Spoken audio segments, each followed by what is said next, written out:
현재 미 바이든 정부에서 지금까지 동맹이라 불리우던 주변 국가에 깜짝 놀랄 행보를 보이는데, 최근 IRA 법안은 물론이고 달러 무제한 스와프라는 일본의 벌인 행동까지 논란이 되고 있습니다.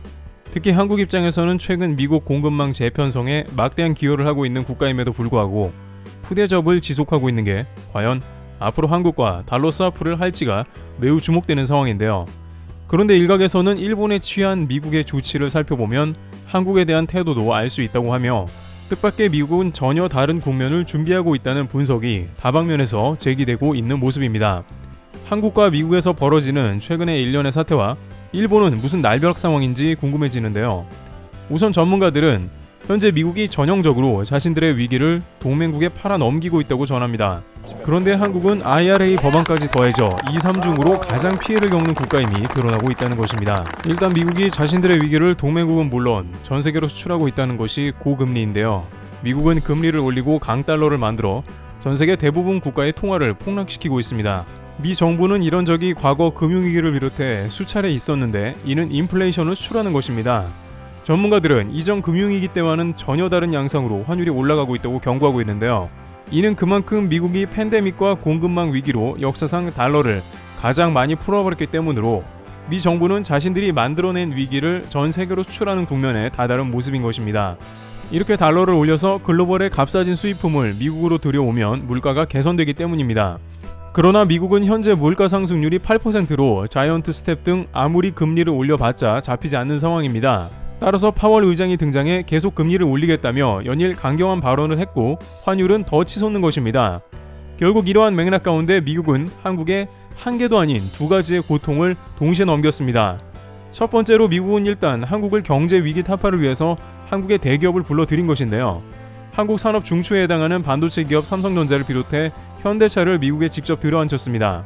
비싼 인건비와 인프라 등 제조업 환경이 좋지 않은 미국에 기업을 확장하는 것은 고민되는 일입니다만, 미국 시장은 크기도 크며 여기에 동맹이라는 이유도 있고 일부는 미국이 핵심 기술을 가졌기 때문이기도 합니다. 미국이 대놓고 막아버리면 반도체 같은 경우는 기업이 돌아가기 어려운 부분도 있기 때문에 일각에서는 사실상 반 정도는 강제로 미국에 들어간 상황이라는 의견이 나왔을 정도입니다. 물론 미국에서 막대한 세제 혜택을 준 건 사실인데 자동차 분야는 또 IRA로 뒤통수를 맞은 것입니다. 적어도 미국에서는 한국의 전기차들은 오히려 경쟁력을 잃게 되고 미국 브랜드가 일어서게 되어 있고, 반도체의 경우 인텔과 마이크론 위주의 정책이 편성될 가능성이 매우 높다는 전망도 나왔던 것입니다. 이처럼 IRA 법안은 명백히 미국의 이익을 극대화하면서 한국의 막대한 이윤을 노리고 있는 것입니다. 두 번째로는 앞서 거론된 환율 문제인데, 미국의 환율이 급상승하게 되면서 한국 물가가 치솟습니다. 석유를 비롯한 많은 원자재 그리고 무역에 이르기까지 달러가 사용되기 때문에 한국이 입는 피해는 막대합니다. 따라서 한국 입장에서는 IRA로 일단 한국 초대형 기업들이 당하고 강달러까지 가세한 국면인 것입니다. 결국 한국은 이러한 억울함을 미국에 적극 제기하며 IRA 법안 개정 요구를 지속하고 있으며, 여기에 달러 스와프를 요청했지만 미국은 이에 대해 미온적으로 나오고 있는 상황이 이어지고 있습니다. 달러 스와프 종료 당시에도 한국은 연장하거나 지속되길 원했지만 전혀 들어주지 않고 있는데요. 급한 대로 당국은 국민연금 달러 스와프와 미국 측에 달러 스와프에 관한 강력 요청을 하는 등 전방위 조치를 취하고 있습니다만, 일각에서는 미국이 더 심각한 상황을 만들 것을 우려하는데요. 바로 미국이 지난주 일본에 취한 자세에서 매우 심각한 경고음이 들려오고 있다는 것입니다. 지난주에 일본 당국은 미국 때문에 속이 타들어가고 적지 않은 충격을 받은 것으로 전해지고 있는데요. 우선 일본은 기본적으로 외환시장에 대해서 개입을 하지 않는다는 방침을 보이고 있습니다. 과거 수십 년간 외환시장에 엔을 투입해서 달러를 안정화시키는 모습은 거의 없었던 게 사실입니다. 유일하게 98년 IMF 위기로 인해서 한국은 물론 아시아 전체가 흔들리던 상황에만 개입했던 것이죠. 그때를 제외하고는 다른 방법을 통해서 엔화를 안정시켰으며 그것을 충분하다고 봤습니다. 그러나 최근 엔화는 급기야 140엔대가 넘어가며 일본 정부에 매우 큰 고민을 안겨줬는데요. 특히 기시다 내각은 인플레이션으로 지지율 하락 요소가 2중 3중고로 더해진 상황이었습니다. 안 그래도 여러 이슈로 지지율이 29%로 이 정도면 총리 교체설이 나오는 상황입니다만, 여기에 달러가 더 치솟으며 소비자 물가가 오르면 국민들이 완전 등을 돌려 사임을 해야 합니다. 그러다 보니 이제 기시다 총리는 극단적인 카드를 들고 나왔는데 바로 해외 여행 계획을 받는 것인데요. 기본적으로 기시다 내각은 당분간은 국경을 닫고 해외여행 모객을 최대한 지원할 생각이었습니다.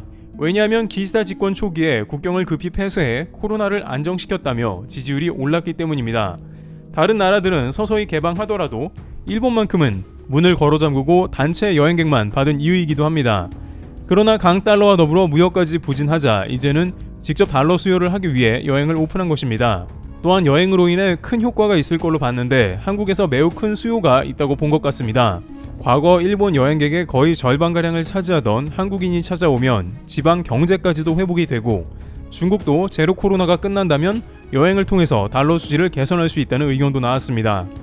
물론 한국에서는 여전히 일본 여행에 대해서 의견이 갈리는 모습이 나왔지만 예약률은 높게 나왔는데 여행업계에서는 최근 일본 여행 예약률이 약 20배가량 치솟았다고 전합니다. 실제 일본 여행을 원하는 이들은 강달러로 인해서 갈만한 곳이 없으나 일본은 엔화가 떨어졌기 때문에 지금이 일본에 갈 절호의 찬스라고 생각한다며 2년간 못 간 여행을 준비한다는 것이었습니다. 그러나 아직은 많은 이들이 코로나로 우려하고 있고 일본 여행 호불호도 갈리는 상황이 되기 때문에 예전과 같이 일본 여행이 회복되려면 상당한 시간이 소요될 것이라는 의견도 제기되는 국면인 것이죠. 따라서 일본 정부는 여행 카드는 물론 외환시장에 엔화를 투입해 개입을 하기로 결정한 것입니다. 그런데 일본 정부는 미국 태도에 충격을 받았는데요. 일단 이것은 지난주 일본 엔화 환율 사태를 말합니다. 일본 주요 언론에 따르면 일본 정부는 치솟는 달러 엔화 환율 방어를 위해서 24년 만에 환율 개입을 했습니다.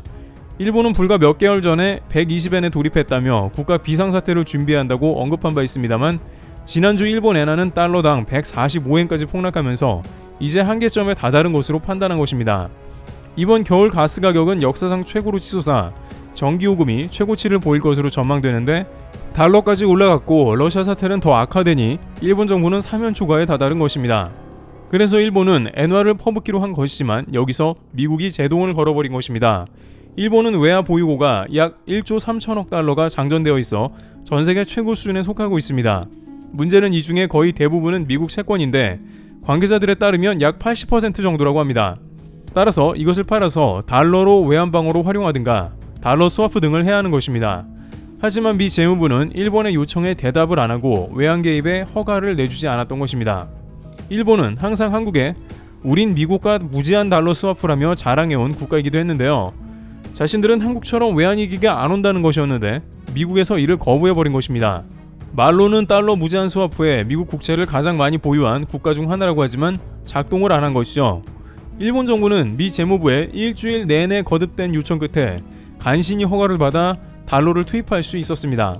그러나 결과는 겨우 5엔을 내린 수준인데 JP모건에 따르면 쓸모없는 외환 개입이었다고 전합니다.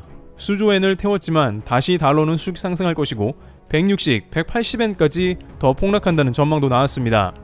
일본과 비슷한 비율을 보이고 있어 자칫 한국도 1,500원 이상 가는 게 아니냐는 말이 나오는 것인데요.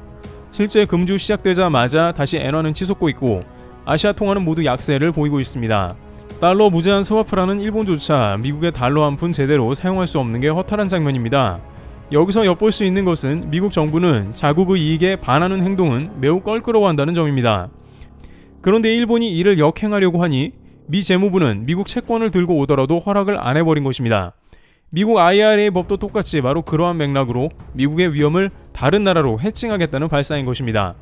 문제는 이번 인플레이션은 연말이 가도 과연 제대로 잡힐지나 의문이라는 의견도 나오고 있는데 자이언트 스텝을 몇 번이나 했지만 미국 물가가 겨우 8.6%에서 0.5% 내외 떨어진 것에 지나지 않기 때문이죠.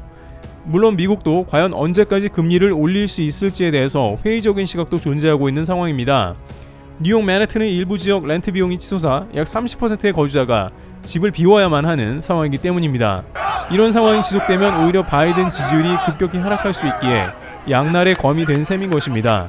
한편 한국에서는 이러한 미국의 행보에 대해서 매우 우려하는 모습이 지속되고 있습니다. 기업들은 이제 북미 지역에서 미국 직접 투자보다는 멕시코나 캐나다 등을 활용하는 모습이 나오고 있으며 유럽과 남미 등에도 투자처를 다변화하면서 미국 중심 시장 위험을 분산시키고 있는 것이고 또한 미국에 진행 중인 현대차 조지아 공장에서도 투자액이 대폭 감소할 것으로도 예측되고 있습니다. 보조금도 제대로 못 받을 바에야 차라리 장기적인 관점에서 멕시코 공장을 확대하는 게 더 낫기 때문인 것입니다. 이와 같이 이제 미 바이든 정부는 위기를 한국뿐만 아니라 전 세계로 확대시키는 모습이 나오고 있습니다. 한국은 늘 대처를 잘해왔듯이 다른 나라보다는 그래도 피해를 최소화하며 넘어가기 위해 노력하고 있습니다. 트리블 튜였습니다. 감사합니다.